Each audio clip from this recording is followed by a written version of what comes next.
Okay, so this is part 2 of the series that I'm doing on people who cloak themselves as, freedom advocates or justice advocates is probably a better way to put it. Yet, in reality, they're quite the opposite. So, as you can see the title here, again, quite provocative. Word Satanism mostly gets people turned off. They start thinking you're a conspiracy theorist. If you're past that stage and you actually want to learn the true meaning of Satanism, which means to be an opposer of the laws of nature, how reality is imbued to work, one who's adversarial to that, that's all it really means. And then how these people actually contribute to it, the ideologies, and the way that they perceive reality, how whether they do or don't realize it, it still contributes to the slavery that we've all been living under for centuries. So ultimately you have a conscience, and if you're not going to use it for its intended purpose, then you're going to work against it. That's essentially how it works. The laws of nature don't really discriminate whether you do or don't understand it mentally. You're imbued with a conscience. You are living consciousness. So if you don't activate that and use it, then you're working against it. And then we live in a system where there's people who would rather be ruled in hell than live in heaven. So we're going to carry on with what we started and get some more in-depth understanding of just how twisted and bent this entire structure is and the people that support it.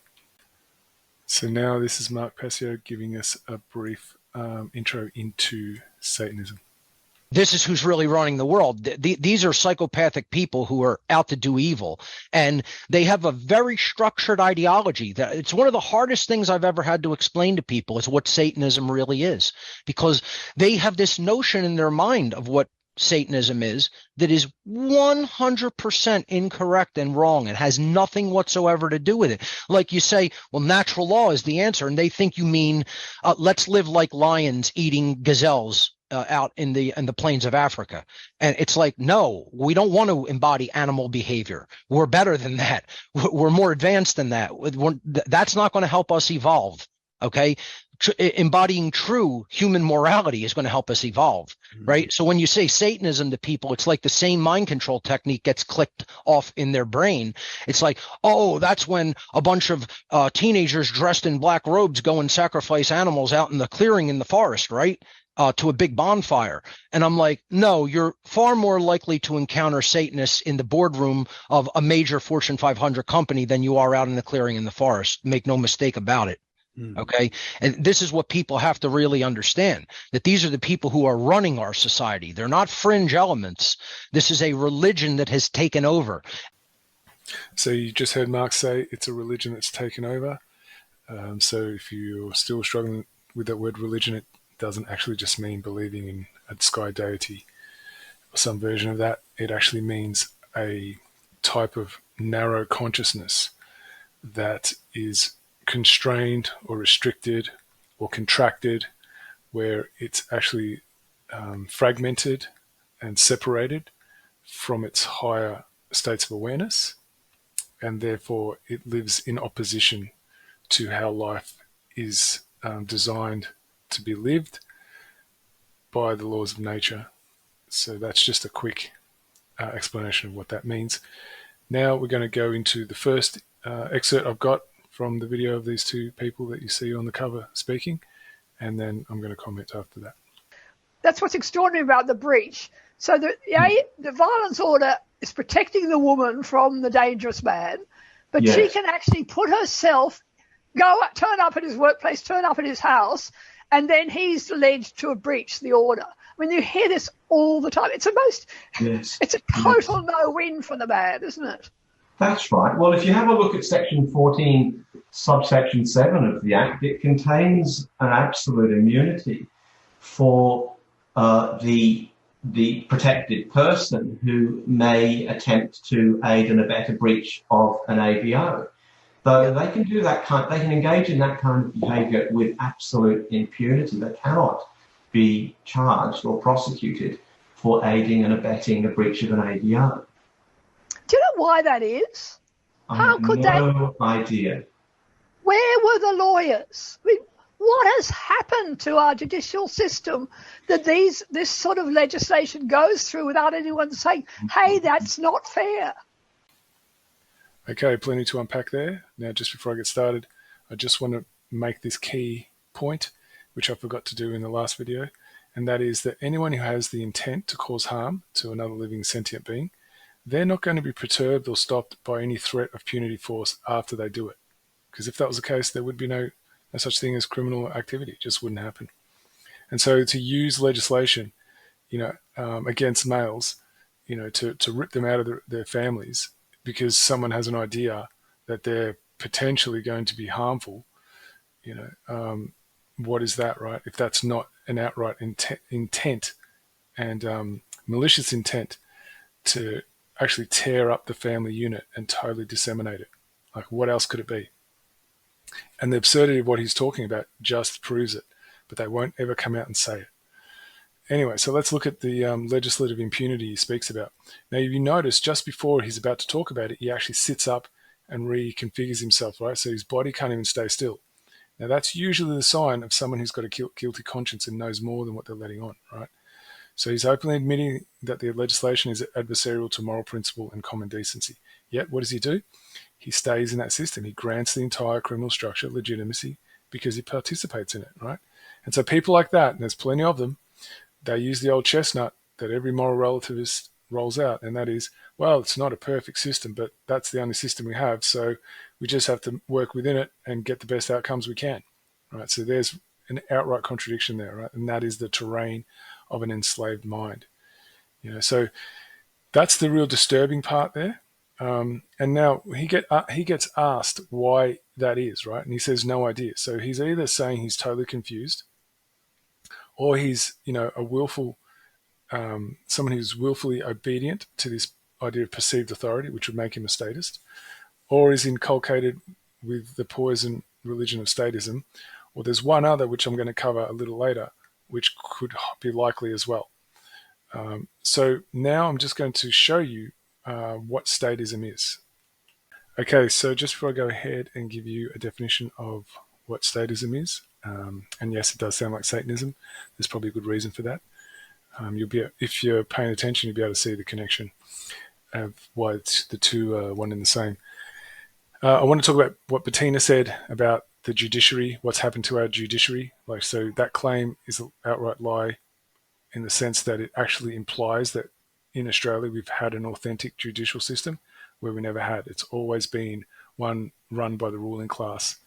And this is the thing that I don't know how many people really get this or not, but that legitimate system of law requires the people to assess other people's behaviour based on the the neutrality of their conscience, because conscience is neutral. It doesn't favour or discriminate. People's egos do, but not conscience. That's the part of you that knows the fundamental difference between which behaviour is in service of life and which behaviour is in alienation of life. And we all know that. We don't need to be taught that. That's written into our hearts. So that's what a true legitimate system is, and we don't have that. We've got judges who are state-paid agents, so paid by politicians, and who are politicians, just criminals in suits, to actually punish people for the decrees they write out, right? So just common behaviour that everyone undertakes on a daily basis, their job is to make sure that people get punished for that. Because the whole point of the whole structure we've been living under is it's a parasitic system, right? It's that we are plundered and harvested for our labour, and it's given up to our masters as like some kind of tribute, because they're our masters. And so trial by jury is the system that actually acts as a safeguard against legislative breaches of conscience, of moral behaviour. And as you can see, just listening to what they're talking about, it's right in your face that legislation is totally abhorrent to the laws of nature and how we are meant to live if we're going to live peacefully and cooperatively. There's none of that available in legislation. So, it was used and abused by people with ambitions to control with absolute impunity, that legislation.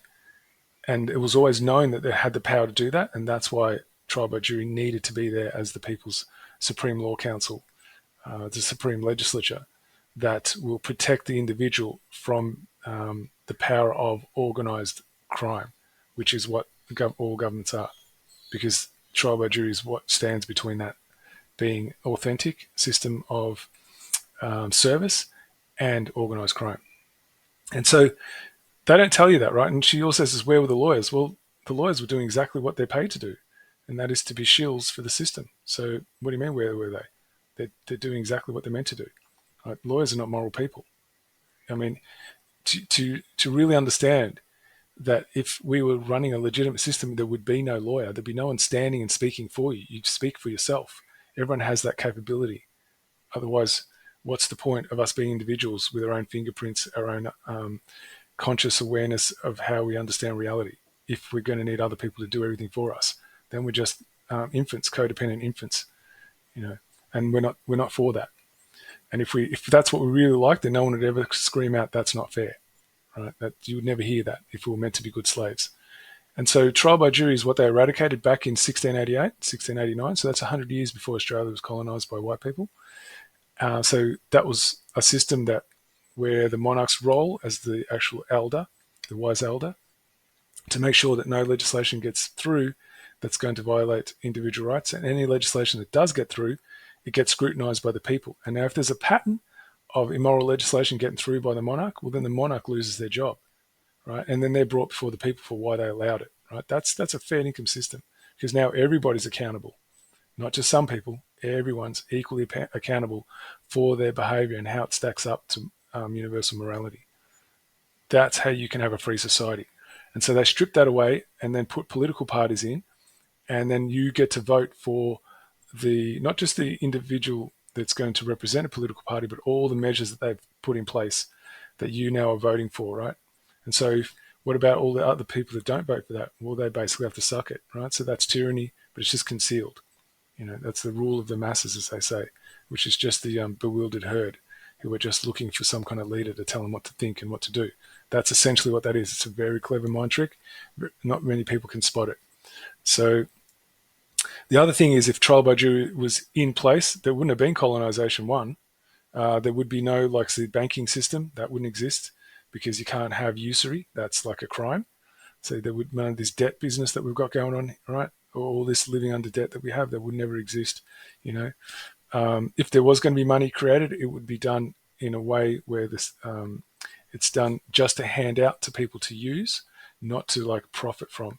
So it'd be a different system. I don't even reckon there would be money personally, but if there was, it would be done in a different way. There would be no this inequity that we have with different wealth brackets. There would be no this tax business. That wouldn't exist.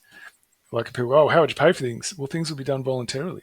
Just like you voluntarily support what you like right now. No one forces you to pay for the things you like and enjoy. Well, it's no different, right? So if you're enjoying the service you're getting, well, you'd voluntarily pay for it, right?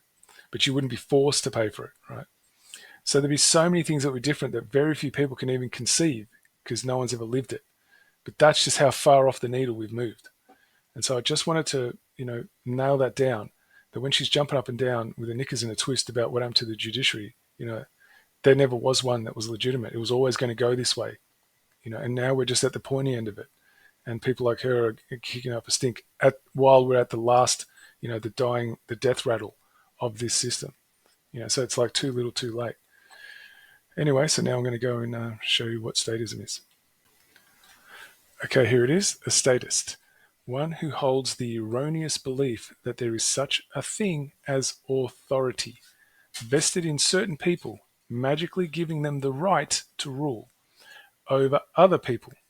This authority means that a certain collective of people, who we call government, have the moral right to issue commands to those whom they rule, those under their jurisdiction. Now, juris and diction, they're two words, and it basically means a right or law, and diction is to speak, so it means that you get to say what is a right or what is the law. and that their subjects, which are us, the slaves, have a moral obligation, could you imagine, having a moral obligation to obey the arbitrary dictates, which they're going to call laws because they want to twist your mind to see reality differently, set by their masters. Simply put, a statist, should I say, believes in the legitimacy of slavery. Now that's the same thing as Satanism. There's no difference there.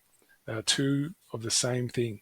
So what you'll notice if you are paying attention about people who are statists, they generally come from a particular belief that there is some kind of punitive overlord, cosmic deity, or cosmic monarch without a sense of humor. That is the ultimate punisher, that's going to sit there and judge you on everything you think, do, for the entirety of your life, and is going to roll that out and assess you against their standards. You'll find that that's very common in people who are statists. The two are one and the same. Now, the thing about that is that that's a false dialectic that's created by the very people who are Satanists. And Mark's going to talk about that. Okay, what did you find? What is Satanism? So the first thing to make clear to everybody is that eventually I realized that this was part of the dialectic. You set up religion on one side with its dogma and its belief structure, and then on the other side, you have the place where people who don't fall into this original dialectic can run. And that's what I did. I went from one false extremity to another false extremity, eventually realized these are both all controlled opposition. This is all a dialectic to keep you away from the truth that is 100% not in either side. Okay, so let's take a look at what this so-called justice advocate that's got the title of lawyer has got in store for us. That's right. Well, the question in my mind is, where were the politicians who in our state parliament must have read the bill before it was enacted? They must have seen that section, for example, and they appear to have allowed it to have gone through. Perhaps there was strength in numbers. Maybe our politicians want to be seen to be politically correct. So there you have it, the classic deflection of personal responsibility, like where were the lawyers, those good guys, where were they? Don't look over here, look over there, look over at the politicians, look over at the masters. What were they doing? Why weren't they doing their jobs? Oh, let me just make some excuses for them, right? So that's starting to look like a bit of a cover job, right? And if you're wondering how that could be possible, what I'm about to show you next could very well explain that. I went into these meetings and rituals. I was expecting to find people like me, the average Joe city dweller, that want to learn more about the occult, want to understand how mental influence works and how we can gain advantage from this. And it was entirely the opposite of that. It was power brokers that were at the rituals. It was directors of banks. It was people running for political office and existing seated politicians. It was judges and lawyers and cops and military personnel. You name the institutional body. There were people who were gathered at satanic meetings and rituals, and they occupied some of the highest level positions of power in all of our society, in every institution that you can think of. And that gave me pause. Now I'm seeing something I didn't expect to see, and I'm shocked. And I'm like, these people are not like people like me that just want a little bit of personal advantage in their life. These are the people who are running things already. They're not planning on running things. They're already running things. And they want tighter control. They want more forced control over everybody. I realize they're all working together, and their objective is human slavery. And I didn't sign up for that, right? Okay, let's play with that idea, shall we? So let's say you want to run a tight-as control structure where all the exits are sealed. Would it not be to your advantage to have your people looking like they're on the side of the actual sheep in the pen that you're actually harvesting? You want to look like you're actually there on their side fighting against Big Brother, the big bad wolf. You're a people's champion. Wouldn't it make the most sense to do it that way? Now have a look how jumpy he is, right? What he advocates, a lot of evidence pointing to he's the inside guy, right? Now you heard Mark just talk about who actually gets involved in these kind of meetings. the people with a lust for absolute power, they have to cover all strata. You can't leave anyone out, otherwise you don't have a control system. So just something there for you to consider as to what could be really going on here. Okay, now our inside man is going to actually reveal just how the whole structure is designed to make sure it's like watertight. You'll see there is no actual way you can get any kind of justice, and he actually shows you, and it says it out loud, how they've actually shut off all the exits and you've got nowhere else to go but stay in the prison. That's right. There's no cost consequence because complainants are represented for free by the police. It's impossible. To get a costs order against the police in domestic family law matters. You have less chance than a snowball in hell of getting costs against the police in those types of matters. And of course, complainants have immunity from prosecution for procuring, aiding and abetting. And there is no prosecution possible for making a false complaint in domestic matters. So let's just translate what he's just said, because he's speaking in code. In real terms, what he's saying is that we're running a system of slavery here, where the masters need the slaves to punish and inflict suffering upon each other in order for their system to be complete. So what do they do? They make it very enticing for those slaves who are deeply broken, who have no self-respect, who live in hate and vengeance, fear and anxiety, paranoia, to turn on their fellow slaves and inflict the same punishment that they've experienced at the hands of their masters, but they turn their powerlessness into power by being enabled to do this with impunity to their fellow slaves. That's essentially what he's just said. It's worthy of noting that, there's a section in the Act, section 49 capital A, which criminalizes making a false or misleading application in a personal violence order. But there's no such similar section criminalizing false or misleading complaints in domestic violence matters. So there is absolutely no comeback on any complainant who wants to have a free kick at the spouse's head. So there you have it. He's even telling you out loud, the way he puts it, a free kick at the spouse's head, right? That's quite satanic. The whole symbolism in behind that, the whole mockery of the human spirit, it's all imbued in there. He shows you how the doors are all shut. You've got no right of reply. You've got your rights to self-defense, right? Self-determination. They're all shut down. So he's basically just showing you the whole satanic structure. Now, he makes it look like he's all innocent. Now, is he or isn't he? That's very hard to prove. Yet, there's a lot of evidence pointing in a particular direction if you know how to read the way Satanists work. And one of the ways they work is they actually have this thing called revelation of the method, where they tell you what they're doing. And if you do nothing about it, if you just stay idle, then you're consenting to it. So this is another way for them to put their broadcast out about, well, what are you going to do about it? If you're going to do nothing, that means that's what you want. So now that's up to you, the people who care about your freedom, to actually go do something about it. Anyway, we're going to have a listen to Mark a little more. He's going to explain how reality really works, and the mind trick that's pretty much taken a hold of the masses, which until they move out of, we're going to really struggle to have a different reality. And there you have, what I refer to as the negative variant of the golden rule. It's called the apophatic variant. In a lot of religious traditions, they have two ways of studying any premise. One is through cataphatic variant, which means you're going to affirm something in the positive. You're going to say, this is how it is. This is what it is. And you're going to describe its characteristics directly.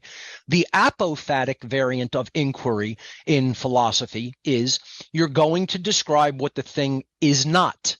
And in describing what it is not, and has nothing whatsoever to do with, you'll have a better understanding of what it truly and really is. And I find natural law works even better in the apophatic than the cataphatic. So if you describe it apophatically, it's the golden rule stated in the negative way, not in a negative sense that it's harmful, but it's still the golden rule, but you're stating it as to what you should not do. The traditional golden rule is do unto others as you would have them do unto yourself. But the apophatic variant is do not do to other beings what you would not want done unto yourself. And then it becomes very unambiguous and clear. We don't want to be killed. We don't want to be harmed. We don't want to be stolen from. We don't want to be coerced. We don't want to be deceived. Just don't do those things to other beings. And all the self-inflicted suffering that we experience as a species, I don't want to make it that much of a blanket statement. Almost all of the suffering that we self-inflict as a species would practically disappear in a relatively short amount of time, almost virtually overnight. But the problem is people believe erroneously that they must continue to do these harmful behaviors and they must continue to condone those immoral behaviors because they incorrectly believe religiously, in a religious sense, they incorrectly believe that if those behaviors are ceased and desisted and not performed anymore, and they are not condoned anymore, that somehow society will break down and we will have a chaotic society. The chaos would result. And I tell people, you're so completely incorrect about that it's exactly 180 degrees reversed. And most people have it 100% upside down. And if you actually straighten it out, you understand that because of those behaviors right now, in the present moment, we have chaos. We do not have order. We do not have a society that is based in truth and order and goodness and justice and freedom. And if you don't have a society that's based in those things, surprise, ladies and gentlemen, what you already have is chaos. Yeah.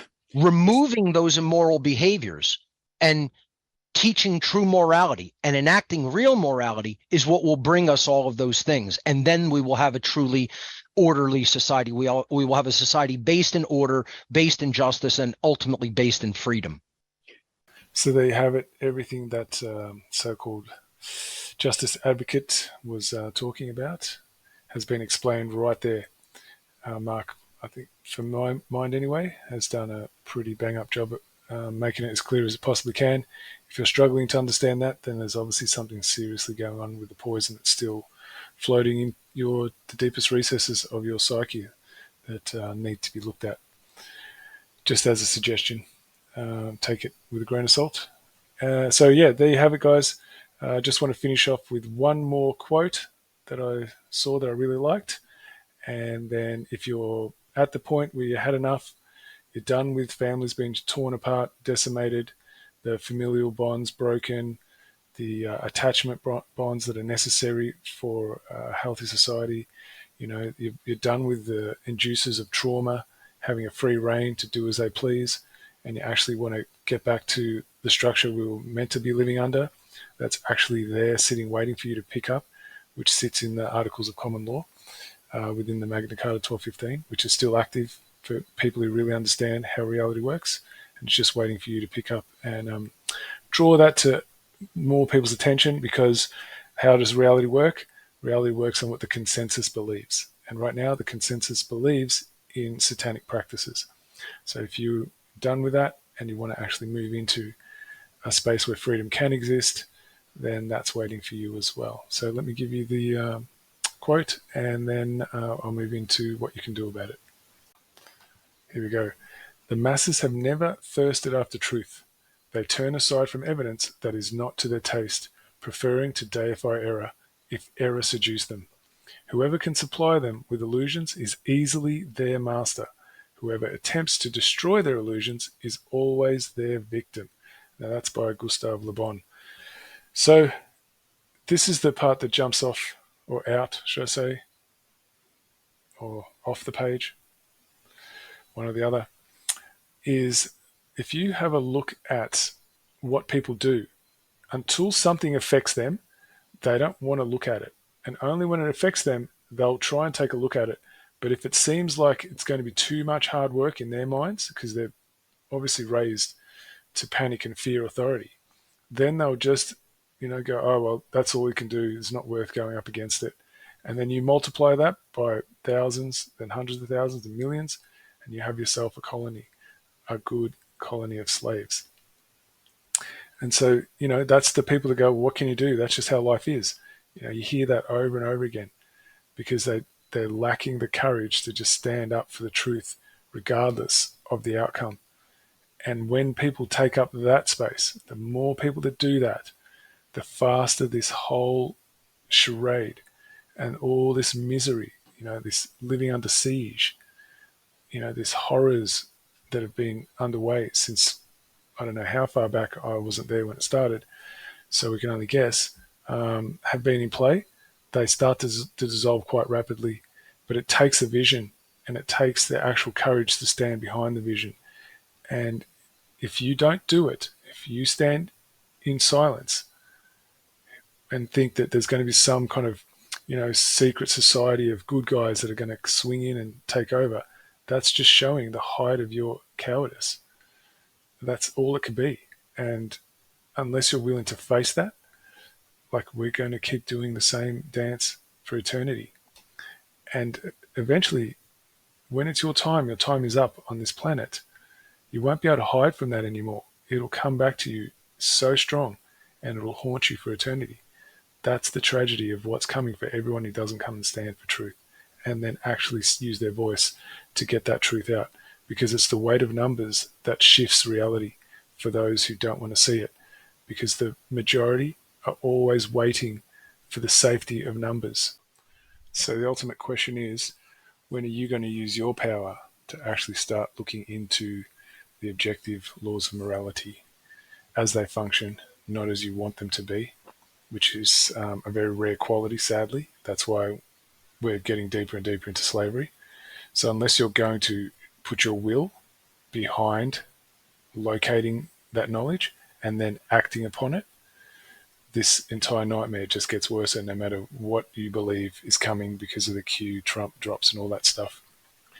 That's all part of the psyop. So until you stand in your own sovereignty and start taking your own power into your hands, there's just more chaos, more depravity, more atrocities coming down the pike.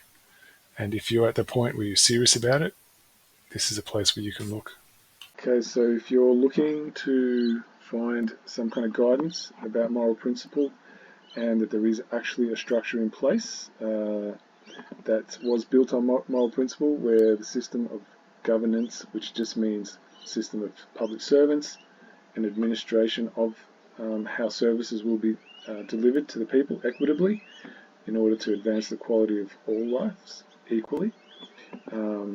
This site has got plenty on it. I'm just going to quickly, I'm not going to go too much into it because I've done plenty of other videos about that. But here we go, it's already standing on principle, you can see that. Unifying our community. It talks about the 1901 Australia Crime Punishment Manifesto, which is the 1901 Commonwealth of Australia Constitution. So it talks about why that's a fraud and how that's just more enslavement. And then you've got participate in our police letter campaign. If you want to do that, you can click on that, take you right there. Subscribe to the mailing list. As you go back up here, you can see all the different places you can look into.